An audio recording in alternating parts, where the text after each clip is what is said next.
আবারও পুলিশের দাদাগিরি মুর্শিদাবাদের দমকল থানায়। ব্যাংকের পাসবুক হারানোর অভিযোগ জানাতে গিয়ে পুলিশের হাতে আক্রান্ত ইমন কল্যাণ। জানা যায় তিনি আইআইটি প্রাক্তন ছাত্র। নিন্দার ঝড় শিক্ষিত মহলে। এক চাঞ্চল্যকর ঘটনার সাক্ষী থাকলো মুর্শিদাবাদের দমকল। আইআইটি খড়গপুর ও আইআইটি ভুবনেশ্বরের প্রাক্তন ছাত্র গবেষক ডক্টর ইমন কল্যাণ পুলিশের হাতে নিগৃহীত হলেন বলে অভিযোগ উঠেছে। অভিযোগ, ব্যাংকের পাসবুক হারিয়ে যাওয়ায় সাধারণ অভিযোগ জানাতে গিয়ে তিনি পুলিশের দুর্ব্যবহারের শিকার হন। ঘটনাটি ঘটে দমকল থানায়। ডক্টর ইমন কল্যাণ অভিযোগ জানাতে থানায় গেলে সেখানে কর্তব্যরত পুলিশ ইন্সপেক্টর উজ্জ্বল বিশ্বাস তাকে অপমান করেন এবং দুর্ব্যবহার করেন বলে অভিযোগ। এমনকি শারীরিকভাবে হেনস্থার অভিযোগ উঠেছে পুলিশের বিরুদ্ধে। ঘটনার পর ক্ষুব্ধ ইমন কল্যাণ লিখিত অভিযোগ জমা দিয়েছেন জেলার পুলিশ সুপার, মহকুমা পুলিশ আধিকারিক এবং দমকল থানার আইসির কাছে। তার দাবি, থানায় একজন সাধারণ নাগরিকের সঙ্গে পুলিশের এমন আচরণ নিন্দনীয় এবং এর কঠোর ব্যবস্থা নেওয়া উচিত।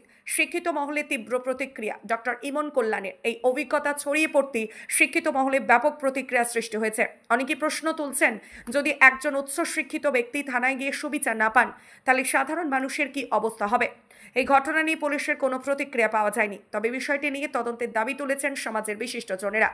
ঘটনার সঠিক তদন্ত, দোষীদের শাস্তির দাবিতে সামাজিক মাধ্যমে প্রতিবাদের সুর চড়ছে। এখন দেখার প্রশাসন কতটা দ্রুত এবং কার্যকরভাবে এই ঘটনার প্রতিক্রিয়া জানায়। আমি আইআইটি খড়গপুর থেকে পিএইচডি করেছি।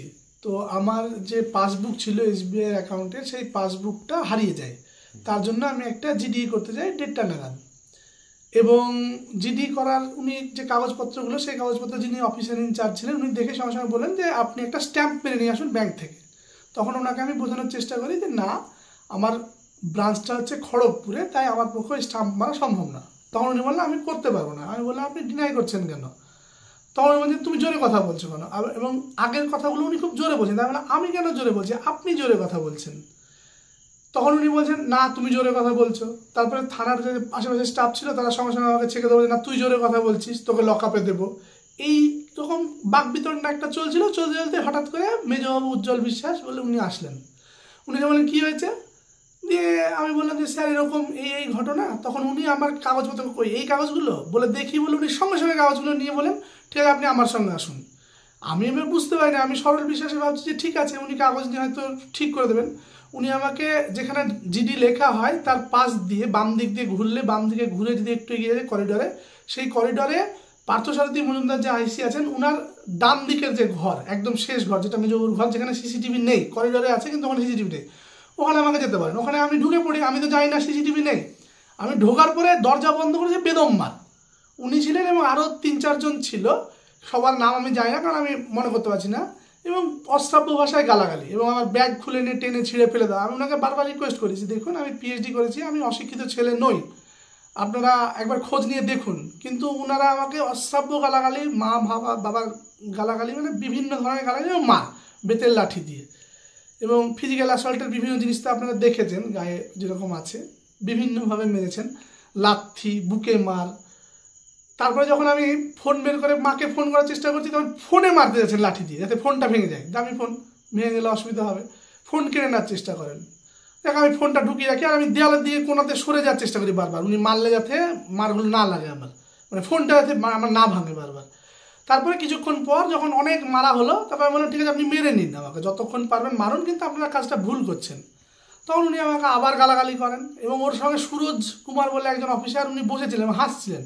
যখন আমি বললাম আইআইটির ছাত্র আমি, তখন উনি বললেন আরে আজকাল আইআইটি থেকে তো গাধার বেরোচ্ছে, মানে ওনার সঙ্গে আমি ওই চালাকি করে উনি আমাকে নিয়ে চলে গেলেন, সেটা আমি চলে এসেছি সেইটাকে মিন করে আর কি বললেন এবং হাসলেন। এবং তার সঙ্গে আরও 3-4 জন ছিলেন যারা হাসছিল এবং মেরেওছে। তারপর কি হলো, এইসব ঘটনার পরে ওনারা যখন দেখলেন যে আমি দুর্বল হয়ে গেছি, মার খেয়ে একদম ক্লান্ত, উইক হয়ে গেছি, তখন ওনারা বললেন যাও লকআপের পাশে গিয়ে বসে আমাকে লকআপে ঢোকাবো। আমি লকআপের পাশে যারা ওই বসে থাকে কয়েকদের সঙ্গে ওখানে বসানো হলো আমাকে। ইতিমধ্যে আমার মা বাবা খবর পেয়ে, আমি ফোন করি মা এবং বাবাকে, মা বাবা খবর পেয়ে আসে। এসে ওনারা যখন আমার কথা বলতে যান কেন মেরেছেন, তখন ওনাদেরকেও প্রচণ্ড হুমকি দেয় যে আপনাদেরকেও ওখানে ঢুকিয়ে মারবো এবং ঢুকিয়ে নেবো। এবং আমাকে বারবার, আমি মা বাবার সঙ্গে কথা বলতে যাচ্ছিলাম, ওনাদেরকে মানা করছিলাম যে তোমরা যেও না, তোমাদেরকেও কিন্তু মানে সিসিটিভি নেই, মারার চেষ্টা করো না। এবং আমি নজরুল ইসলাম সাহেবকেও ফোন করেছিলাম সেই মুহূর্তে যে এইরকম ঘটনা ঘটেছে। এবং তারপরে আরও দেখতে পেলাম যে সঙ্গে সঙ্গে পার্থসারথী মজুমদার যিনি ছিলেন আইসি, উনি তারপর একটু পরে বেরিয়ে এসে আমাদের এই বাগবিধানটা মিটিয়ে জিডিটা নিয়েছেন। উনি বললেন আপনি জিডিটা নিয়ে নিন এবং আমি ডিপার্টমেন্টাল ইনকোয়ারি করবো, এটা বলেন। আমি সঙ্গে সঙ্গে বেরিয়ে গিয়ে, আমার প্রচণ্ড যেহেতু লেগেছিলো, খুব ব্যথা করছিল এবং প্রচণ্ড ফিজিক্যাল অ্যাসল্টের জন্য আমি গিয়ে আমাদের যে জেলা হাসপাতাল আছে, মানে মুর্শিদাবাদ আমাদের যে মহকুমা হাসপাতাল আছে ডোমকলে, সেখানে এমার্জেন্সি বিভাগে গিয়েছিলাম এবং সেখানে দেখিয়ে আমি ওনার প্রেসক্রিপশনও নিয়ে এসেছি, মানে ওখানে দেখানোর পর এমার্জেন্সি বিভাগে পুরোটাই নিয়ে এসেছি। এবং তারপর আমি এসডিপিও সাহেবের সঙ্গেও দেখা করেছি, ওনাকে পার্সোনালি বলেছি রিটেন কমপ্লেন আমি এখনও দিতে পারিনি, ওনাকে দেব। আর এতক্ষণ হয়তো ওনার কাছে পৌঁছে গেছে মেলের মাধ্যমে। রিটেন কমপ্লেন মানে ফিজিক্যাল যে কমপ্লেন সেটা কালকে দেব। আর এসপি সাহেবকে পাঠিয়েছি, ওটাও ইমেলের মাধ্যমে পাঠিয়েছি কমপ্লেন। আর আমাকে এরকম করলেন, এবং কিন্তু যে কোনো ভুলের জন্য কাউকে ফিজিক্যাল অ্যাসল্ট করা থানার ভেতরে এটা ইললিগাল, এটা পুলিশের কোড অফ কন্ডাক্টের ভায়োলেশন, এবং এর জন্য ওনার বড় রকমের শাস্তি, ডিপার্টমেন্টাল শাস্তি তো হওয়া উচিতই, তার সঙ্গে সঙ্গে আমাদের ভারতীয় যে দণ্ডবিধি, সেই দণ্ডবিধি অনুযায়ী ওনার শাস্তি হওয়া উচিত। শুধু উনি না, ওনার সঙ্গে যারা যারা যুক্ত ছিলেন এই ঘটনায় তারা। এবং এই ঘটনা আমার সঙ্গে ঘটছে মানে এই ঘটনা অহরহ তার মানে পুলিশ স্টেশনে ঘটে। কাউকে ডেকে নিয়ে গিয়ে সে তো জানে না যে কোথায় মেজবাবুর ঘরে সিসিটিভি আছে কি নেই, তো সেখানে গিয়ে এরকম মারার ঘটনা তাহলে অহরহই ঘটে। আমি তো কোনো ক্রিমিনাল নেই, আমার যদি কোনো ক্রিমিনাল রেকর্ড থাকে সেটা চেক করতে পারেন, আমি ওপেন চ্যালেঞ্জ করছি।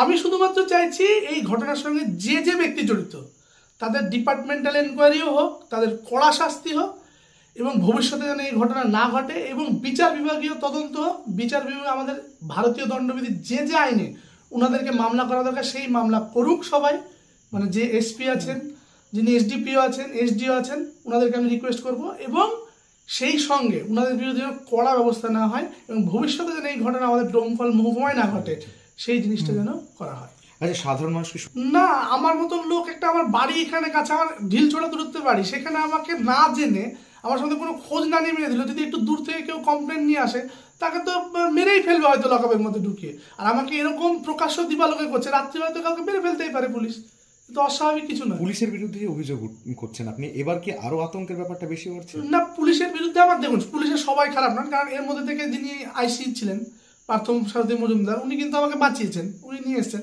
কিন্তু সেক্ষেত্রে উনারই সামনে, ওনার ঘরের সামনে এই ধরনের একটা ঘটনা ঘটলো, তাহলে নিশ্চয়ই উনার মধ্যে, উনার তো আমি দোষ বলবো কিনা জানি না, কিন্তু একজন পার্সোনাল লেভেলে অবশ্যই উনি ব্যর্থ এদিক দিয়ে, সেই অর্থে। আপনার নাম? আমার নাম ইমন কল্যাণ।